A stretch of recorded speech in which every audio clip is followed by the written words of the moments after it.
The Torah gives us striking examples of heroic leadership. Nachshon Nadav, leaping into the treacherous waters of Yamsuf. Pinchas, overcoming the paralyzing helplessness created by the Midianim's plot and killing Zimri and Cosby, the defined public sinners. Mordechai, devising the plan to defeat Haman and set in motion the end to Galus Babel and the return to Eretz Yisrael. These qualities of leadership, confronting seemingly insurmountable problems, swiftly analyzing what needs to be done, and taking decisive action, even at great personal risk, to ensure that Torah Judaism not only survives, but thrives, were the hallmark of Harav Mordechai Pinchas Teitz, the founder of Berea, and most importantly, my Zaidi. In 5 minutes, I can't possibly convey a full picture of Rav Teitz, so I'll focus on only one aspect that is particularly relevant to us at Berea. His pioneering approach that Jewish education is not live and learn, but learn and live. Rav Teitz was shaped by his family, generations of Rabbanim tracing back to the Bush and the Marshal. His learning at Slobodka Yeshiva, and the years he spent as a Ben Bayis with the Rosh Hashanah Gaon.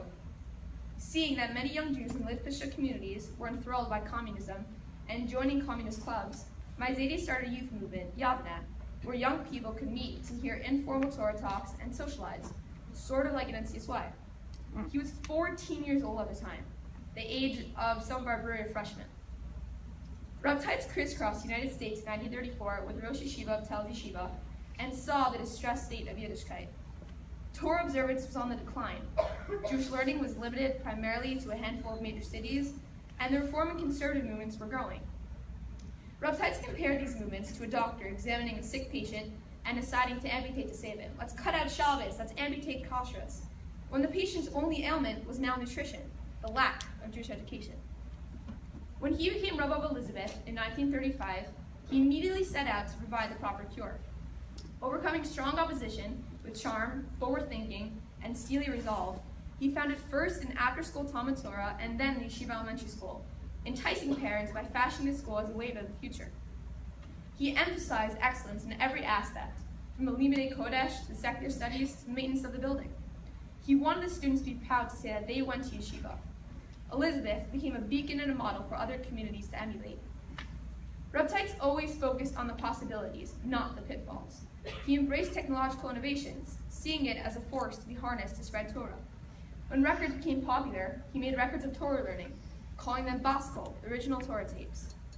In 1953, he pioneered Torah learning on the radio with the weekly Gemara program, the Daf HaShavua. Initially, some Rabbanim resisted the idea, but their hesitancy was overcome by the exceptional success of the broadcast. In the 1950s, the U.S. government, which monitored foreign language broadcasts, estimated the weekly audience at 200,000. Rav Teitz continued the Daf HaShavua for 37 years, and tapes of the program were broadcast as far away as South Africa and the Soviet Union. And now Berea. When my mom was born, the obstetrician informed my bubby that she'd had a fifth girl by saying, "Oh, the poor rabbi." My Zaidi made a huge kiddush, something that wasn't done at the time for girls, just to demonstrate that he was thrilled to have another girl. Rav Teitz grew up with the image of his grandmother, Rabbitzin Rivka Rabinovich, who was steeped in learning and even had 2 teshuvos printed in Torah journals in the 1800s by a brother Liadaret, who was Rav Roshi of Yerushalayim. Rav Teitz passionately believed that being a Torah is not the nashit, and that girls should have equal opportunity in education and in their careers. That was why he sent all 5 of his daughters to Barnard and insisted they continue on for graduate degrees. But first and foremost, he wanted girls to have an Ivy League Torah education, and that spurred him to defy the common wisdom and found one of the first girls' high schools outside a major city. He named it Berea after the wife of Rav Meir, an exceptional Torah scholar who was devoted to Torah and mitzvos, hoping that its students would be inspired by her example. We are here today doing just that. Rav Teitz is at the forefront of so many endeavors: the Bad Hatzalah after World War II, Ezra's Torah, the Agudas HaRabbanim. He pioneered the initiative to revitalize Jewish life behind the Iron Curtain, ensure that federal and state law handbrake shechita were not passed, opened kosher kitchens on college campuses, and persuaded the Food and Drug Administration to allow Israeli esrogim to be imported without subjecting them to damaging sprays. He was a man of vision and action. He was a Torah giant. He was a Rav who took a personal interest in every member of his community. And he was a fun and loving father and grandfather. He's very much missed by his family, the Elizabeth community, and the Jewish world. But we at Berea are benefiting from and perpetuating his legacy.